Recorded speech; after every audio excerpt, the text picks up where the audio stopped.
From survival to advocacy, the power of reclaiming your voice. What if I told you that your deepest wounds could become your greatest source of power? That the very experiences designed to silence you might one day become the foundation of your loudest voice? I recently had the extraordinary privilege of interviewing Alicia Griffin, a woman whose life journey redefines what it means to transform trauma into triumph. Her story isn't just inspiring, it's revolutionary. As co founder of the National Council on Family and Domestic Violence, author of 5 books, and a 2 time homeowner who raised 3 children while pursuing higher education through unimaginable circumstances, Alicia embodies what happens when survival evolves into advocacy. She has become a beacon of hope for countless women navigating the treacherous waters of trauma, showing them that there is indeed light at the end of what often feels like an endless tunnel. The path from victim to victor isn't a straight line. It's messy, complicated, and often feels impossible. But today, I want to explore what happens in that sacred space between breaking and rebuilding, because that's where the magic lives. That's where Black women like Alicia Griffin are changing the world. We live in a society that loves to celebrate resilience, but rarely acknowledges the cost of acquiring it. We praise the phoenix rising from ashes without recognizing how excruciating it is to burn. The truth? Sometimes surviving feels like the hardest thing you'll ever do. And for Black women facing trauma, that journey is compounded by systems never designed to support their healing. But here's what Alicia's story teaches us: survival is just the beginning. When Alicia faced sexual assault as a child, homelessness and pregnancy in young adulthood, and later an abusive marriage with multiple legal battles, each experience could have been an ending. Instead, she transformed them into chapters of a much larger story, one where education became her weapon and advocacy her purpose. This isn't just Alicia's story. It's playing out across America in the lives of countless Black women who refuse to be defined by what happened to them. Consider Brenda Glass, who at age 51 faced a devastating factory closure that left her jobless. Most people would see this as a career ending catastrophe. Brenda saw it as an invitation to reinvention. Despite the uncertainty that comes with starting over later in life, she pursued higher education, earning degrees from Ursuline College and Case Western Reserve University. But she didn't stop there. Drawing from her own experiences with hardship, Brenda founded the Brenda Glass Multipurpose Trauma Center in Cleveland, a faith based haven that now provides shelter, mental health counseling, and spiritual support for survivors rebuilding their lives. What began as personal adversity evolved into one of the nation's leading trauma recovery centers, expanding access to holistic survivor services across Cuyahoga County. That's what happens when survival meets purpose. That's what happens when Black women refuse to be silenced. The journey from trauma to advocacy isn't about pretending the pain never happened. It's about acknowledging that pain, really sitting with it, and then making the radical decision to use it as fuel rather than allowing it to consume you. This is precisely what Alicia Griffin and other Black women survivors did when they co founded the National Council on Family and Domestic Violence. They faced enormous challenges: stigma around domestic violence within Black communities, limited resources, and support networks that often failed to understand the intersectional nature of their experiences. Their response: creating platforms that amplify survivor voices through social media campaigns, building partnerships with law enforcement agencies, providing direct support and resources online for those who might otherwise fall through the cracks. The result has been transformative. elevating national conversations about intersectional domestic violence issues impacting Black families specifically, while improving visibility and accessibility of survivor resources through digital outreach. These women leverage their personal experiences with abuse and legal systems as catalysts for organizational vision and action.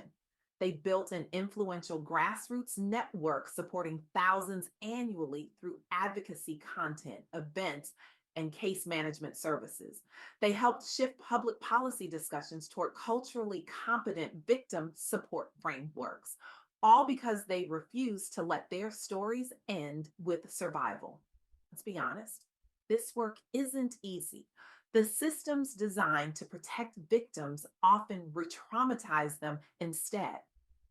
This reality became painfully clear in Mecklenburg County, where historically low prosecution rates for domestic violence cases reflected a profound lack of trust among minority victims and survivors dealing with generational and systemic mistrust or shame around reporting abuse. The response? The creation of specialized units trained in cultural competency and trauma response protocols tailored toward diverse populations' needs, including outreach partnerships and community liaisons. This approach has increased reporting and prosecution rates among marginalized groups while improving survivor satisfaction and trust outcomes during court processes. These examples illuminate something profound. When institutions prioritize culturally informed responses to trauma, healing becomes possible on both individual and community levels. But what does this mean for you? What if you're still in that space between breaking and rebuilding? First, understand that education can be both sanctuary and sword. For Alicia Griffin, pursuing a bachelor's degree in business and a master's in project management while navigating personal crises wasn't just about career advancement. It was an act of self empowerment and a practical tool for rebuilding her life. Second, recognize that self advocacy isn't selfish, it's survival. Alicia's determination to fight for her children's rights within the legal system underscores how speaking up can change outcomes, even against daunting odds. Third, and perhaps most importantly, community isn't just nice to have, it's necessary. When survivors receive support, they can become advocates themselves, transforming their pain into purpose for broader impact.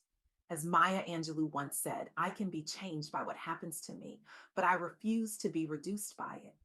This philosophy echoes throughout Alicia's journey and the journeys of countless Black women who have walked similar paths.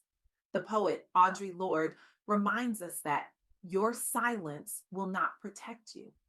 For too many Black women, silence has been a survival strategy in a world that rarely makes space for their pain or celebrates their power. But what these women's stories show us is that reclaiming your voice, using it to advocate for yourself and others, is where true healing begins. There's a scripture that says, and they overcame him by the blood of the Lamb and by the word of their testimony. Your story, your testimony has power. When you speak it, you not only free yourself, but create space for others to find their voices too. I want to offer an affirmation that I hope will stay with you. My voice matters. My story matters. And I am not defined by what happened to me, but by what I choose to do with it. Alicia Griffin's journey from survival to advocacy embodies everything we should aspire to. She shows us what's possible when Black women refuse to be silenced, when they transform their wounds into wisdom and their pain into purpose. The path from victim to advocate isn't linear. It's filled with setbacks, moments of doubt, and days when simply getting out of bed feels like an achievement. But as Alicia Griffin's story shows us, each step forward, no matter how small, is an act of revolution. When Black women heal, they don't just heal themselves, they heal their families, they heal their communities. They create organizations and systems that help others heal too. They change the narrative about what's possible after trauma. They remind us that our deepest wounds can become our greatest sources of power. So I challenge you today, look at your wounds not as permanent scars, but as portals to purpose. Ask yourself what you've survived that might help someone else navigate their own darkness. Consider how your unique experience of pain might qualify you to bring healing in ways no one else can. If you're still in that space between breaking and rebuilding, know this: you are not alone. Your story matters. And there is life, beautiful, purposeful, impactful life on the other side of survival. Stand up, speak out, reclaim your voice, because when you break your silence, you don't just change your own life, you create ripples that transform the world around you. You have become living proof that trauma doesn't have to have the final word. You demonstrate that the human spirit, when nurtured and supported, can not only recover but thrive beyond imagination. This isn't just about personal healing, it's about collective liberation. When we create spaces where survivors can speak their truth without shame, we build communities capable of addressing the root causes of violence and trauma.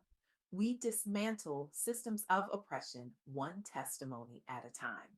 So today, I'm asking you to take one brave step toward reclaiming your voice. Share your story with someone you trust. Reach out to an organization like the National Council on Family and Domestic Violence. Volunteer with a local shelter.